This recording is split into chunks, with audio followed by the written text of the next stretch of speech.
From the pale blue dot to the distant stars, we are one. One people, one sky.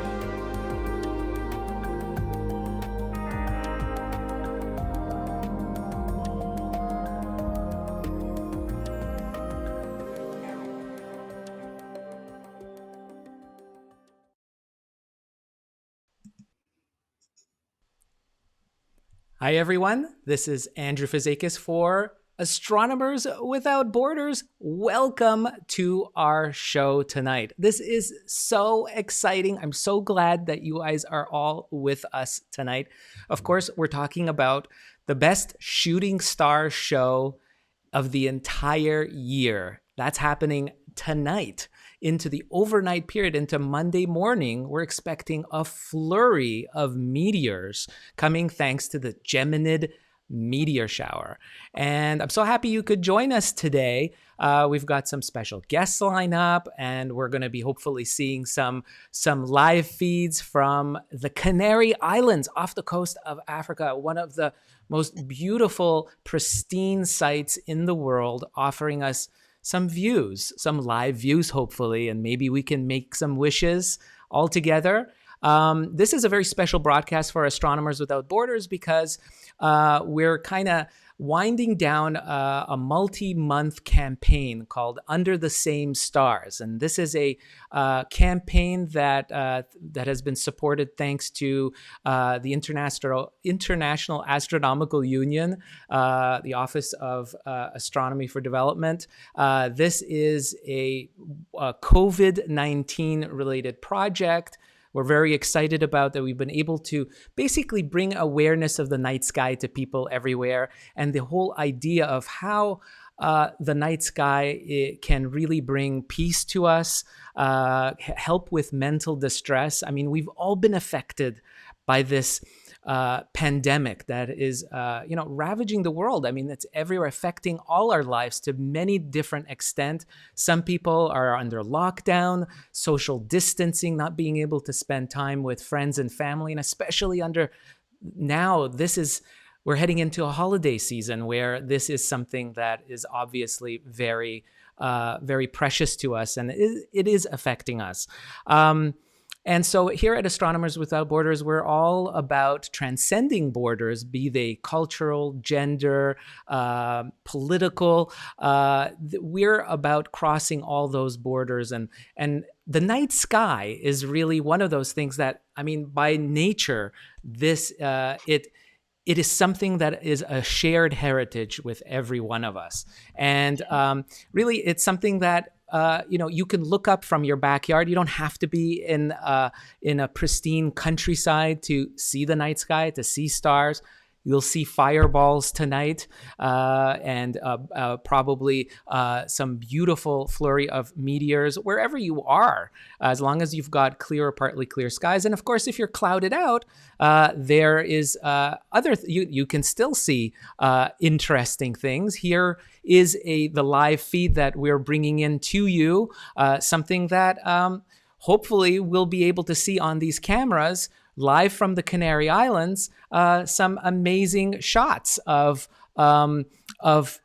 shooting stars in different places around that area that are not going to be the same shooting stars you would see tonight, because they're geographically, of course, dependent, because each shooting star is, most of them are actually, believe it or not, the size of a grain of sand, is really impressive that we'll be able to see that. And we share that experience of watching the night sky together and seeing shooting stars. So it's a very special night. And also, let's not forget, I didn't want to forget this, tomorrow there's a solar eclipse, a total solar eclipse going through South America. Those of you watching from South America, and I'm, by the way, looking at comments here, so please put them in. If you're in South America, you're going to be seeing a partial solar eclipse or perhaps the total solar eclipse. If you're in the path of totality, are you going to be able to see it? We'd love to see your comments about that. We've got the chat room open, and we'll be looking for your comments. If you have any questions also about the night sky generally, about astronomy, about the meteor shower, the Geminids, do put that in as well. We'd just love to hear from wherever you're watching from.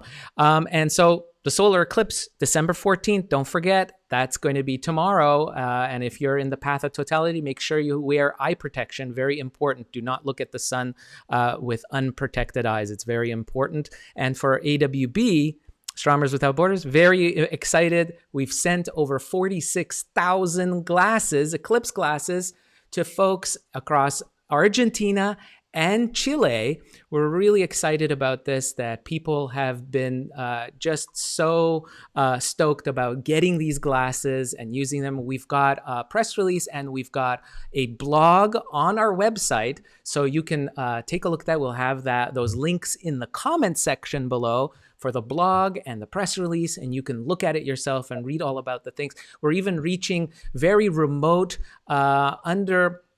serviced areas, regions, communities like the Mapuche people, indigenous people in Chile and Argentina that otherwise would not have the ability to safely see this eclipse. So we're very excited about that. But before the solar eclipse, we're here to talk about the Geminid Meteor Shower. And I've got some special guests lined up for me here. First off, I'd like to invite John Barentine from the International Dark Sky Association, who are partnering with us in celebrating the Geminids tonight. John, are you there? I am, Andrew, and thank you for having me on the program today. Oh, wonderful. It's wonderful to see you. I'm so happy that you could make it and be here with us tonight. Where are you calling in from, and are you going to be able to see some of this fireworks show?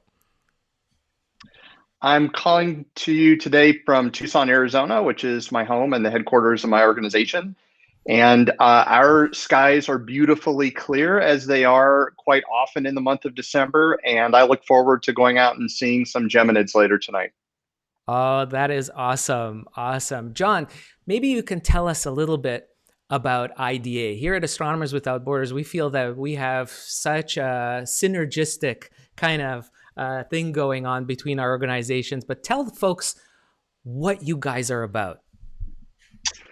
The International Dark Sky Association is the world's premier non-governmental organization that advocates on behalf of the night and the night sky. And we're the world's authority on the subject of light pollution. And our mission really is to protect the night sky by improving the quality of light here on the ground so that we use ultimately less of it. We keep it on the ground where it's needed. We keep it out of the night sky, and so that we can bring views of the night sky like this to people in more parts of the world. And so if we can, bring people together around this idea of one sky that Astronomers Without Borders is so famous for, I think it certainly would be doing justice to the cause of our mission as an organization. Definitely, definitely. Yeah, I mean, what I find here at EW, we hear this from a lot of people around the world that, there's a lot of disconnect from the night sky, isn't there? People living in cosmopolitan areas, and we're all busy on our devices, right? We're always like doing this and not looking up as much, and it's something that's amazing because I don't think people realize that a lot of the sky that we see is something that we all share, right? I mean, it's something that is a shared heritage, and it's something that needs to be protected. Of course, I completely agree with that. It is one of the few things in this world now that we truly all share as humans. There is, as the slogan goes, just one sky, and yet about half of the world's population now lives in parts of the world where, for the most part, they cannot see the night sky very well because of light pollution. And that number is increasing every year as the world's population becomes increasingly urbanized. And so, whereas at one point in time we were mainly talking about astronomy and remote parts of the world and national parks and that sort of thing, increasingly it's evident that we need to confront this issue where it affects the most number of people, and that is in the world cities. Right, right. And people, despite living in cities, I mean, I know that your organization, IDA, is very much involved in making people appreciate the night sky, and not just appreciate, but being able to conserve the night sky. That people you don't have to be a rocket scientist or astronomer. You can help the night sky, right? I mean, what can people do? Yes, every single person can play a role in this effort if they choose to. And at its most basic, it is there's a need for a recognition that nighttime darkness is a resource, like a lot of other natural resources, and that it can be threatened by human activity. So that's the first sort of step in the process, is realizing that there's something valuable here that really is worth saving.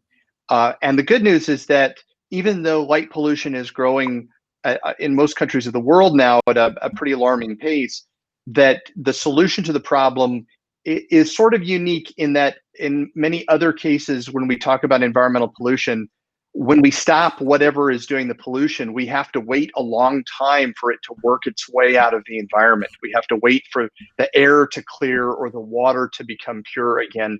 But when we choose to do something about light pollution, the pollutant leaves the scene at the speed of light, and we can immediately see the effects of the actions that we undertake. And for most people, it's as simple as wherever you live, looking at the lighting on the exterior of your home, if it's a place or it's under your control, if you own your home in particular, and assessing whether that light is really needed, and is it the right amount, and is it in the right place to show you the way at night when you need to see, and maybe is just switched off completely when you don't need it. If everybody in the world took that initial step of assessing the lighting that's under their control, we could go a long way to solving this problem virtually overnight. That's incredible. Yeah. I mean, just to think that, that we do each have a power, in our local communities, in our neighborhoods of what we can do. I know here in Montreal, there's been a lot of advocates here, friends of mine, amateur astronomer friends, who have gone to city councils and have advocated for street lights, parking lot lights, for cities to really change their lighting, and the effects are readily noted. I mean, it's incredible, and that people are becoming more aware. I think it's amazing. Now, this of course brings me this whole thing of awareness, is the idea that the night sky, like, I mean, tonight we have this amazing show that we're just getting underway now, the Geminids, that there's this awe, and that happens. You get awestruck by looking at this kind of show, and I think that's something that a lot of people this year, particularly with the pandemic, are really starting to notice that there's something up there, and it's amazing to see, and it can bring inner peace. And I wanted, what happened to me, what was very interesting, as I was flipping through on a website, the Forbes magazine website, and I came across a few months ago a fantastic article that spoke very much to that, we're all under the same stars kind of theme. And I thought this was something that was really something that spoke to AWB, definitely. I mean, something that we felt that this was the messaging of how bringing awareness to people that, just take a few minutes of your time and look up, and that this is a shared heritage. That star you see up at night is probably something that your family or a friend across the world can see, that very the same moon, the same sun, the same constellations. They're visible. And of course, the Geminids show, visible right across the world as well. So I thought that it would be really cool to bring in the author of that article, Elizabeth Fernandez. Elizabeth, are you there? Hi, I'm here. Hi. Elizabeth is an astronomer, a science communicator, and a wonderful podcaster who runs the SparkDialog podcast, where she talks about the intersection of science and society. And Elizabeth, I wanted to ask you, what motivated you to write this article? What was the spark here in this sense? Yeah, I mean, you pretty much hit it on the head, and you're talking about, we've been apart from our families, we've been apart from our friends, and I think a lot of people are feeling that very acutely right now as we approach the holiday season and we look back on 2020, where we haven't been able to have these social gatherings, and people are feeling isolated, they're feeling depressed, and what I see, though, is that something really quite amazing is happening, that people are stepping away from their computers and from their indoor situations, and they're stepping outside, because that's a place that's, for the most part, safer to be than to be inside crammed with a lot of people. And there are people gardening more, there are people hiking more, there are people bicycling more. And one of the things that you can do is of course, go out and look at the night sky. And this, like you said, the stars that we're seeing are the same stars that we might be seeing with our friends and family across the world. And not only that, they're the same stars that our ancestors have seen, thousands of years ago. So it's something that really does unite us over space and time. Definitely. And I'm just looking at beside you, we've got the live view from the Canary Islands. Right now, as we're speaking, the night sky, looking for any shooting stars that would go through the in front of the camera's eye right now. And just noting, I mean, very interesting, just in the upper edge of the image that we're seeing is the Orion constellation. You can see the bottom part of the constellation and the belt, actually, that little fuzzy dot that you're seeing there, the fuzzy 3 stars, that's the belt of Orion, with the center star, actually not a star, but a nebula, a gas cloud, a stellar nursery that's over 1,400 light years away. And that constellation, I mean, this is what's fascinating here is that constellation is Orion is visible around the world. It's something that we all share. So this view that we're seeing off the coast of Africa there, this is something that a view that anyone really around the world at night now can go out and see this for themselves. It's a way of connecting, isn't it? Yeah, indeed. Yeah, and it's incredible that we can do this with this technology of being able to tap into live feeds everywhere. It's incredible being able to see. And I'm clouded out here. I don't know, you guys in the chat room and whoever where you're watching, we'd love to hear where you're watching from. Are you going to be able to have clear skies? Share with us what you're expected to. Well, how are you going to enjoy the Geminid Meteor Shower tonight? Do you have family, friends with you? Are you alone, perhaps?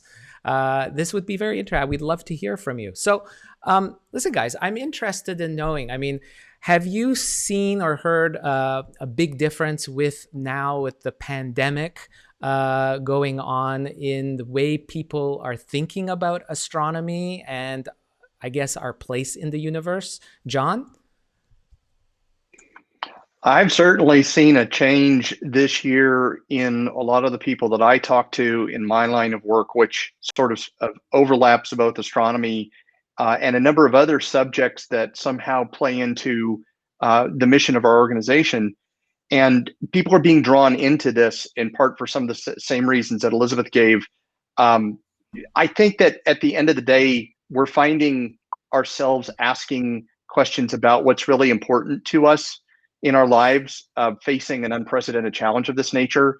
Of course, people have been trapped at home for some number of months, not as much to do maybe as they had before. And some of them are stepping out under the night sky, maybe for the first time, or really thinking about it for the first time. And one of the most striking pieces of feedback I've heard from some of these folks is they say, I went outside to go look and I couldn't find the stars.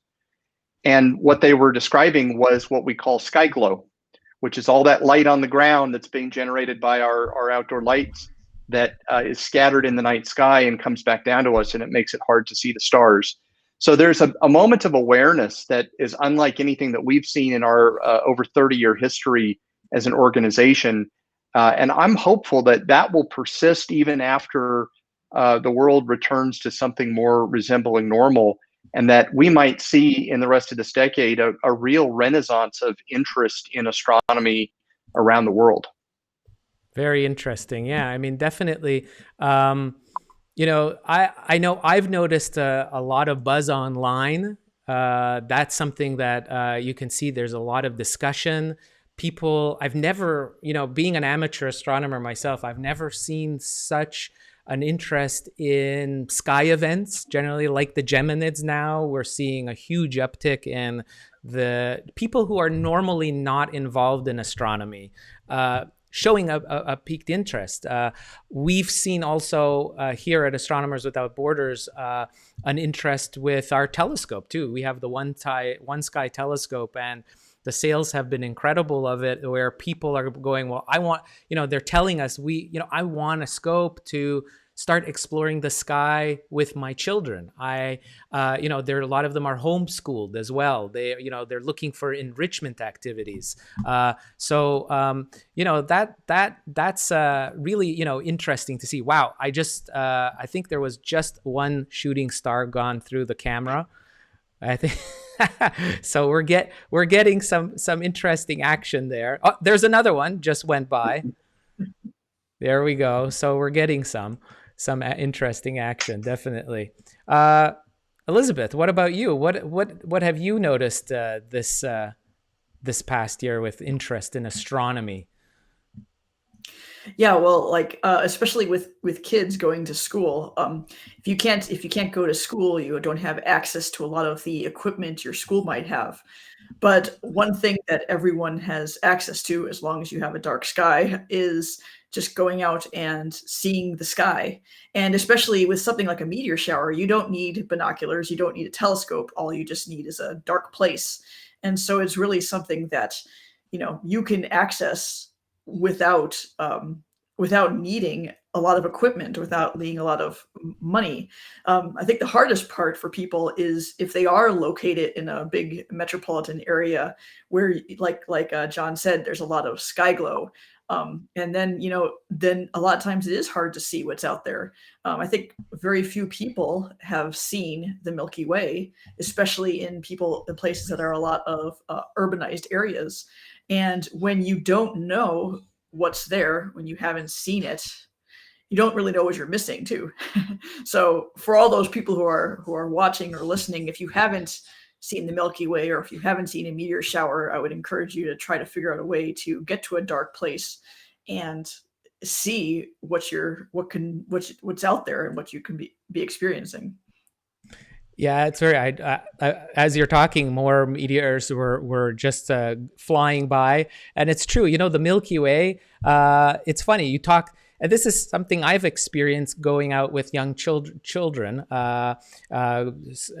little Boy Scouts and Girl Guides, showing things through the telescope to them, and saying, "Well, there's the Milky Way," and they actually think it's a chocolate bar I'm talking about, not the actual sky. That's like, you can actually see the Milky Way. And so it's that really interesting to see that interest, but also it's going, wow, there is this disconnect, isn't there?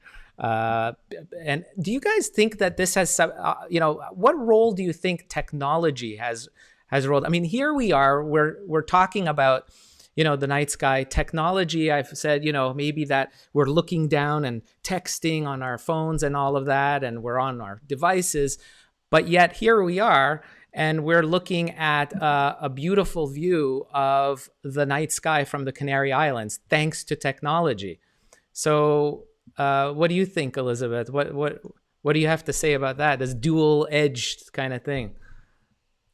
Yeah, well, this is the way it is with nature and technology in a lot of cases. There's a lot of ways that technology can help us. There's some great apps out there that will help you find constellations or tell you when the meteor showers are happening, all sorts of things. Some of the like Google Sky, like you can go to Mars and you can explore Mars, and all these really neat things that can help pique people's interest. And like you said, the view we're having here, if you're clouded out somewhere, at least you can see these webcams that are showing a night sky view. But the trick is to not just solely rely on these technologies, to remember that this is a tool, not the end. It's not the final destination. The final destination for us is to actually be looking up in the sky and to be experiencing it for ourselves. Yeah, John, what do you think about this the role of technology? Is it connecting us or disconnecting us in this with nature and the sky? Well, I certainly would amplify what Elizabeth said. It is kind of good and bad at the same time, but I'd like to think that it is ultimately more good. Is that, the march of technology, of course, is relentless, and we should try to find the best ways that we can to make it work for us and advance our causes. And the cause of the night sky is one of the things that it can definitely serve well. In fact, a common question that we have had during the pandemic at IDA is, what do we recommend in terms of an app that I can put on my phone or on my tablet that will help me understand what I'm seeing if people live in a place where the sky is still dark enough that they can see some stars at night. At the same time, what's important for us is making sure that people don't see technology as something that is reminding them of something but disconnecting them from it. So in the same sense that a person who sees a photograph of a place like the Grand Canyon here in Arizona, which is one of the best known national parks in the world, the challenge when people see that is they can think, well, that's somewhere far away.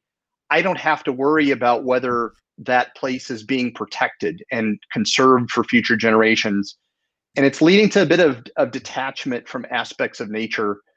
So one of our challenges in coming years is going to be to remind people that we can't just depend on this resource to be conserved somewhere else, that it's something that we really need to think about, not only in those dark and out of the way places like here in the Canary Islands where we're seeing on the video, but also to remember that nighttime darkness and the night sky are present in the places where we live, and that we can do something about that. Right. And what do you think, and I'll put this out to both of you, what do you think that really gives people that sense of awe, being awestruck with the night sky? Because that's something that I think goes back, it's in the DNA of humans, this idea of being curious. We're a very curious species. And, way back before Netflix and we had iPads, we, maybe our ancient ancestors, they sat around campfires looking up at the night sky. That was the entertainment. And we've always been awestruck. And I've heard now scientific even reports of that there is a sense of that definitely there's a calming effect that the night sky has. I'd love to hear your comments on that. I mean, you could see throughout history. I mean, if you imagine many, many years ago, hundreds of years ago, imagine seeing a meteor shower and not knowing what it is, not knowing that they're little rocks burning up in the atmosphere. That could have quite an effect on you. Or seeing an eclipse, a solar eclipse, what is happening with the sun. And all sorts of things, everything that's happening in the sky affected our ancestors, from this changing of the seasons. They were very connected to what's going on with the stars and with our sun, because it affected life here on Earth too. And you could figure out how it's changing what's going on. And now when we look up at the sky, we can see that all of those pinpoints of light, they're other stars, and we know that many of those stars have other planets around them. And just when you think about the vastness of the universe, and you can't help but think of our place in it, and how tiny we are in relationship to everything, but how important we are, because really this is the only place we found life so far. We don't know if there's life other places, and that we're, in a way, like Carl Sagan said, we're sort of the consciousness of the universe right now. Yeah. And on top of that, we're on the, as he said, this little tiny little mote of dust, right, floating, this pale blue dot in floating in space. John, any thoughts on that awestruck kind of theme? Well, Andrew, I think that as the famous line goes, space is the final frontier, and we may know less about some places that are closer to home, like for example, the deep oceans or the interior of the Earth. But those are places that are not really accessible to people, even though they are close to us. We can't really see them. But on any clear night, if your sky is dark enough, you can see out into space and see things that are incredibly distant. And for one thing, it opens up an almost endless horizon once you know the numbers that are associated with the scale of what you're seeing. And it really leads people to questions about the very nature of our existence, and what comprises this universe that we inhabit. These are some of the biggest questions that any of us will ever grapple with. And people find answers to that in different ways. For some people, the experience of the night and the night sky is an intensely spiritual or religious one. For other people, they think of the intricacies of what we know from the science. Some people tell me that it's just simply a calm space for them. And speaking of the distraction of technology earlier, that it's something of a respite from the very frenzied pace of life. And so if this is providing a little bit of stress relief for people, I think the whole world can use some of that right now. It sure could. Sure could. That's right. And what would you recommend folks do? Like, how do you get started in sky watching? If people are interested, I mean, tonight's the Geminids. What kind of recommendations? And whoa, look at this, John. Look at this, guys. We're looking at the Orion constellation now, beautifully positioned there. You've got the 3 belt stars and then the sword underneath where Orion Nebula is, in the sword of Orion. And it's just a beautiful sight. John, maybe you can talk about that sky watching, how people can get started. Everybody can access the sky at some level, and I think one of the misnomers or the things that people encounter when they become interested in astronomy is they say, well, I can't really afford a telescope or something like that. I can't be part of this. They think that it's a barrier. It's keeping them somehow from seeing the full effect of what's up there in the night sky. But tonight's meteor shower is an excellent example of the kind of thing that a sky watcher can see with no optical aid of any kind. In fact, to use even a small telescope to try to observe a meteor shower is to put yourself at a disadvantage. You want to see as much of that sky as you possibly can, instead of just the very little narrow part of it that you're going to see through a telescope. So the first step I would suggest for anybody who wants to get into this is to learn something about the sky, about how it's sort of laid out. And one of the best ways to do that is to get hold of a set of star charts. They're inexpensive. You can find them even printed in astronomy magazines each month. And take that outside and orient yourself under the night sky. The first step to understanding what you're seeing is, I think, to figure out where you're sort of positioned in all of this. And then the chart will help you identify some of the brighter stars. And you'll begin to notice things like the differences in the colors of the stars that are telling you something about them physically, and differences in their brightness that in a roundabout way tell you something about maybe how far away they are. So there's a tremendous amount that can be learned with no expensive telescope or binoculars or anything like that. And the first step is just understanding where you're at in that space under the sky.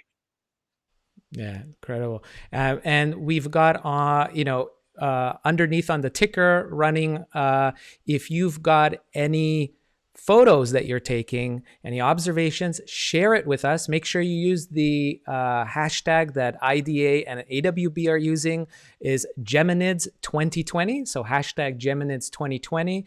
And make sure you share it also on our Instagram, Twitter, Facebook. You've got all of that information scrolling on the screen right now, but do share. We'd love to see what you are taking pictures of. And John, maybe you can tell us a little bit about what the Geminids are. What are we actually seeing? What is this event about?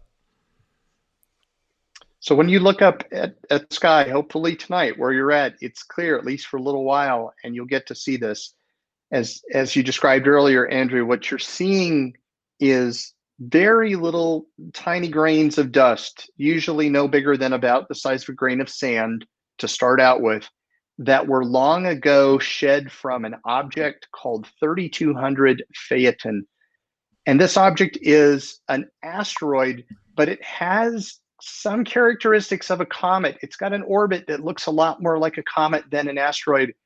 And we think that probably Phaeton is an extinct comet, one that has lost all of its ices and its gases, and all that's left over is this rocky material. And its orbit brings Phaeton remarkably close to the sun, that it makes it so that there's a lot of heating of the surface. And it's possible that what's going on is that surface is kind of contracting and breaking apart a little bit under this expansion and contraction from the sun's heat.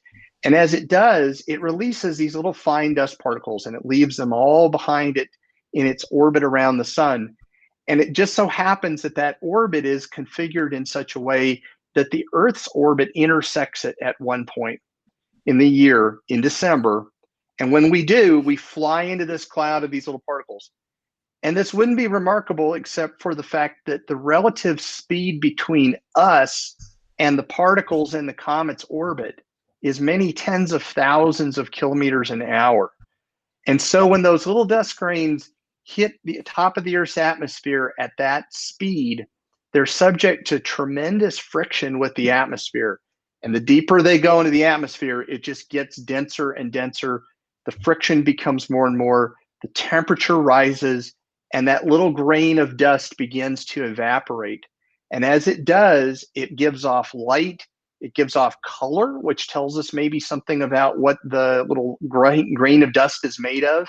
And then at the end of the trail, when the light goes out, effectively the material is gone. It is completely vaporized in the atmosphere. And this happens over and over again, hundreds or even thousands of times a night during an event like this. And John, can we actually find any meteors that make it to the ground? Is that possible? Is there more of a chance during a shower, say, than on any old random night? Does that mean there's possibilities of them landing? There's some possibility that some of them could be large enough to survive the trip all the way to the ground, but it's unlikely.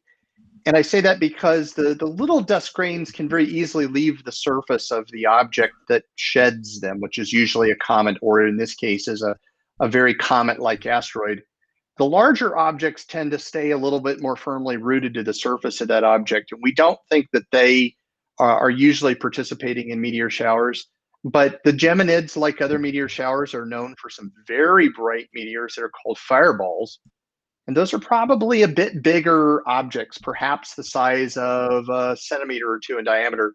And some of those might leave a little sort of grain of salt sized fragment when they come all the way down to the surface of the Earth, but they'd be very hard to find. What you're much more likely to have is a bigger chip of something like an asteroid that's been floating out there in space for many millions of years. And unconnected to a meteor shower, it enters the Earth's atmosphere. And if it's larger than a few centimeters in size to begin with, it probably will survive the trip, and it might be found on the ground. So all of the meteorites that are in museum collections, for example, that's how they got here. But we think that most of those tend to come from the asteroids rather than from comets. Yeah, very, very interesting. I mean, definitely, this is a true way, I think, to cosmically connect, isn't it? I mean, Elizabeth, you've studied astronomy. You went into astronomy. What I want to know first, I want to know what got you interested in astronomy when to follow that path in your career. Well, I was one of those kids who did get the star charts out, and another very accessible thing is to also look where the planets are, because planets like the Venus and Jupiter, they're really bright, and so I would track Venus in the sky. When I first got a little tiny telescope, I would look at Jupiter and watch its moons go around. So there 4 of the moons are bright enough that even in a small telescope you can see. And you can kind of predict where they're going to be from night to night, which was pretty cool for me when I was a little kid. And then I started getting interested in the really weird stuff, the cosmology, black holes, that kind of stuff. So I sort of went in the theoretical direction, and that stuff is just so fascinating. I mean, for that you don't need any equipment, just some great books, and just knowing what's the weird stuff that's out there in our universe that we can't experience on Earth. But the universe is a great laboratory for giving us all sorts of weird stuff that we don't understand yet, and it's just kind of opens your imagination up. Yeah, I mean, and this is I can relate to the beginnings, because it was when you're during your childhood, right? It was during your childhood that there was this fascination. I know for myself, my story was when I was 4 years old. My dad had a small little reflector telescope, and we lived downtown Montreal in a large apartment building, and he would take that little reflector, 3-inch reflector telescope, and go up to the up to the top, the rooftop, and he would look at Jupiter, Saturn, all these different craters on the moon, and it just completely captured my attention to be able to see that, and that spurred me on to explore more. And I remember when Cosmos came out with Carl Sagan, right? I mean, Cosmos, that was such a seminal event, I know, in my life, and I know millions of people out there, perhaps even billions, as Carl Sagan was said, billions. I think it inspired a generation of people to pique their interest. I mean, some of them obviously, went into the field. Most probably, kept it as a hobby. I mean, I've become a science communicator who specializes in astronomy with a passion for the night sky. And I love to hear the story of, that there was this spark in your life. And Elizabeth, what would you say for maybe a youngster out there who is looking at the Geminids tonight and is really awe-inspired by it? What can they do to further that curiosity, to feed that curiosity? Well, there's lots of things you can do, and if you actually want to, I don't know what type of opportunities there are specifically for the Geminids, but I know that there's a lot of citizen science projects out there where scientists are actually working with members of the community, kids a lot of times, and you can do your own observations, and that can actually help scientists somewhere in the world. So something really easy you can do is set a timer and count how many meteors you see. Write down if do you see one that's as bright as the brightest star you can see in the sky. Sometimes you'll see one as bright as the full moon. Write down all the things you see, and that can actually help scientists what they're doing. And that's a really cool way to get involved in science. Another thing you can do is, maybe you don't have the means to get your own telescope. A lot of places, a lot of cities have an astronomy group, and a lot of those groups will have the ability to give you a lender telescope for a little while. I know that's how I got, my first few telescopes were lender telescopes that I was able to borrow from people. And, if your family can't afford one, or if you just don't know like where to get in, like what kind of telescope you should get, that way you could try a lot of different telescopes and you can see what you see, or a pair of binoculars as well. So all of those things could really help. And then the library is great too, because you can get all sorts of books and learn about the stars, learn about the planets, learn about black holes and galaxies, and whatever your interests take you, because there's so many cool things out there, and they cover so many different aspects of physics and really on the boundary of what we know as humans. You can go in the direction of understanding the history of our relationship with the stars, or the philosophy of how we understand the stars, or how religions understood them. And there's just so many connections with our life in different ways that you can look at. Yeah, I mean, definitely, and I'm seeing also in the comment section, people are starting to talk about the super conjunction between Jupiter and Saturn that's coming up on December 21st. That's getting a lot of buzz. I've seen it being written up in a lot of main news sites online. And so I think it's starting to enter into the general public's consciousness of another sky event, which is following on the heels of the Geminids. It will be a great opportunity, won't it, for people to continue kind of spurring that interest of, this is something that's available to everyone. John, do you, right? Am I right? I mean, like, the conjunction is a really cool, I think it hasn't been it's been 8 centuries since the last time we saw Jupiter and Saturn this close. I mean, this is a great opportunity for people to get connected to the night sky. You're right, Andrew. It is a great opportunity, in part because it will be visible to so many people across such a broad swath of the world. The objects that are involved, the 2 planets, are bright enough that they can be seen even in very heavily light polluted areas. So the accessibility of this as an event is very high. The other thing about it that I think is remarkable and I think will captivate people if they'll make a point of going outside and looking every night is that they'll be able to see changes happening from one night to the next. Whereas people tend to think other than, maybe besides the coming and going of the moon, that the night sky is this very static and unchanging thing. But if they start looking tonight and they go out every night for the next couple of weeks, what they're going to see is the positions of the two planets relative to each other will change every night perceptibly.